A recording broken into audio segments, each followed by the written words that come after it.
যদি পি একটি অশূন্যক নন MT set হয় এবং আর পি এ বর্ণিত যে কোনো একটি দ্বিপদী সম্পর্ক হয়, তাহলে পি আর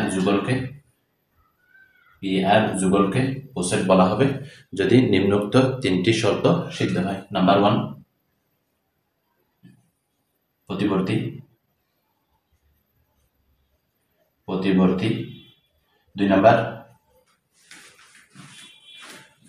বিপ্রতিসম।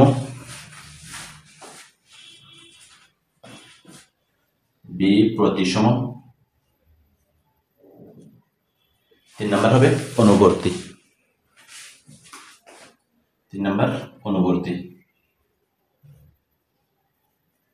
প্রতিবর্তীকে ইংরেজিতে বলা হবে রিফ্লেক্সিভ।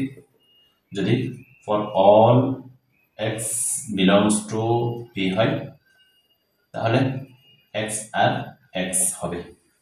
2 নাম্বার, বিপ্রতিসম বা anti symmetric. For all x y belongs to p,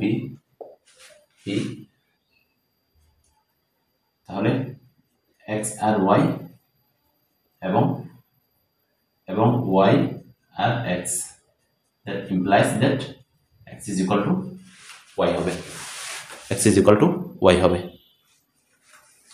অনুবর্তী transitivity. For all a b x y z belongs to p, x and y and y are z, that implies that x are z। এখানে আমরা আর কে দ্বিপদী সম্পর্ক, আর এর পরিবর্তে আমরা কি লিখব, less than or equal লিখব।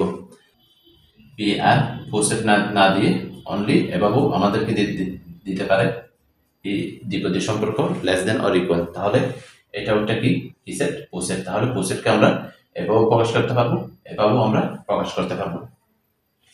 তাহলে এখান থেকে আমরা যদি আর এর পরিবর্তে এই চিহ্নটা ব্যবহার করি, suppose x less than or equal y and y less than or equal x, তাহলে এই দুটো থেকে আমরা কি পাই, x is equal to y, এটা আমরা পেয়ে গেলাম। তারপর এখান থেকে আমরা যদি বসাই x less than or equal y, y less than or equal z, that implies that x z অর্থাৎ x আর z।